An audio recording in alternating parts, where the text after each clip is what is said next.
Good to see you. I've got to get into the making of the song and be a little nerdy about it because it's such a monster. Take Heath, you, Durk, Kanye. Just tell us a story about how this song got built and got made. This song been in the vault for a minute. He, because for some reason I be thinking some songs just have genders. It's weird. So the song is a boy. And this song is I think is a little bit older than WAP. I think I recorded this song like around 2019, around there. And definitely, yeah, like around way before COVID and everything. So I've been having this song for a minute, and everybody always loved this record, but I always feel like this record is so masculine. I don't know if people want to hear that from me and everything. And then you know, I'm like a Libra, so I always like to know what people feel about my music. I don't know if I told you this before, but I like when like younger people, like my little cousins, they're like are teenagers, or like my cousins that be in the streets, or like my friends. I like them to listen to the song, and also like, you know, the music people that work with me. And people always love this record, but I always feel like it needed a male feature. But I did not know which male artist was to put on this record, because this has like a certain type of beat that I feel like only certain artists could freak it. Yeah. If you hear it, you could, like, if you hear it, you can only be like, there's only certain artists that could be on this record. There's not for everybody. You have to like rap on this record. You know what I'm saying? Absolutely. I mean, as soon as you come on it, you dominate it, and I'm waiting to hear what Durk's going to do and what Ye's going to do. And respectfully to those powerful, great artists, I'm like, that you set the bar so high that when Durk comes in, anything less than at his best is not going to be good enough for you or for this beat. I agree. I never spoke to him before. And like, you know, I was having a meeting with my label and everything. And I was like, this needs like a little it's missing something. Like, we still missing a artist to it. And they said, how about Lil Durk? And I'm like, yeah, all right. Send it to him.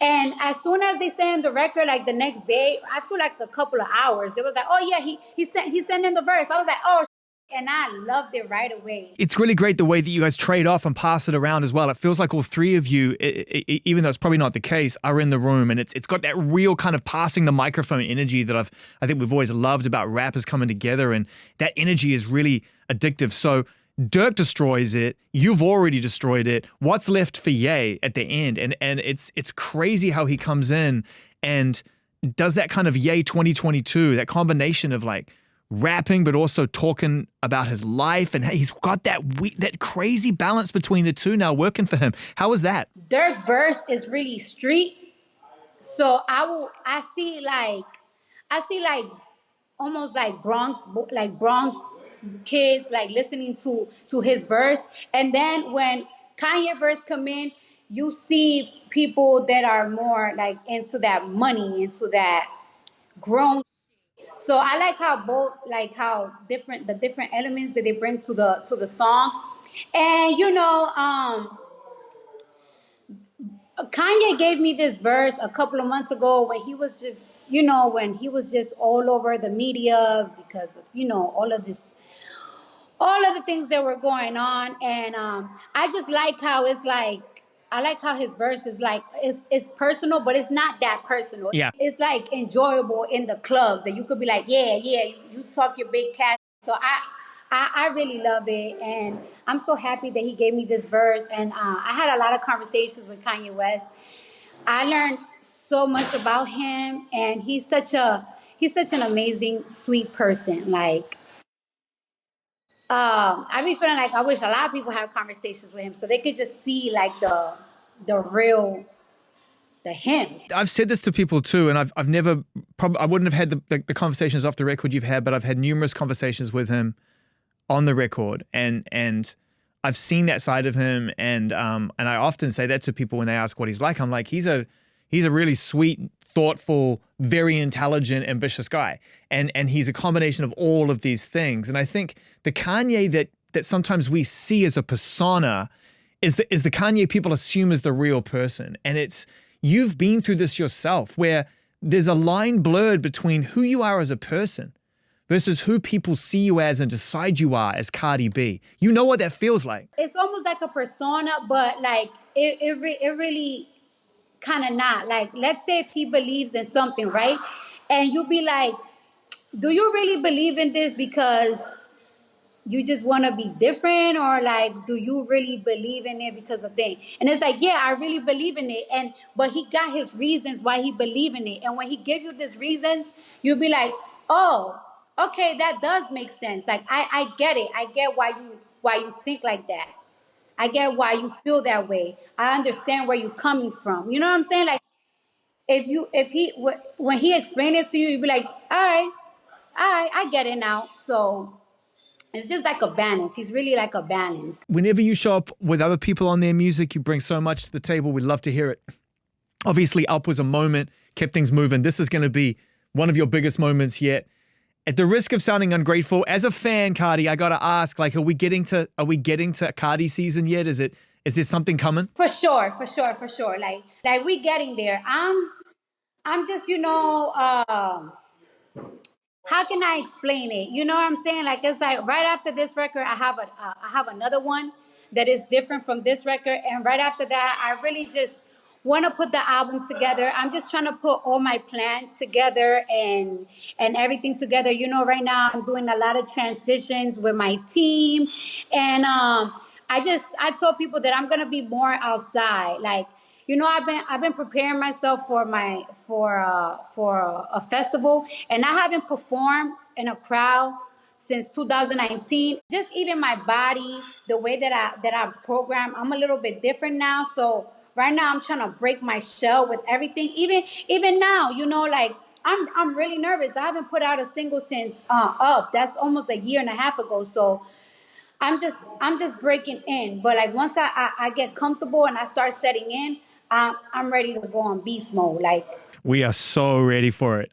Before I let you go, I want to give you just a second for us to talk about the video, because obviously, once again, a really strong visual, the art, really incredible artwork that's come with this, powerful imagery. How was it making the video, and what were your sort of first impressions of the treatment and everything you started to see? Oh my goodness, I don't even want to talk about the video, because it's just like, this video has brought me so much drama. Why? So this is the first time I ever do CGI. I'm very particular on how I like my things, and I really like when things look super realistic. I like building sets, or I like to be in a place. Like if I want to do a video in a supermarket, I'm going to do the video in the supermarket. You know what I'm saying? I don't really do CGI. So this is my first time trying CGI, and it was something very different for me. I couldn't maneuver or move how I wanted to because I was very confused.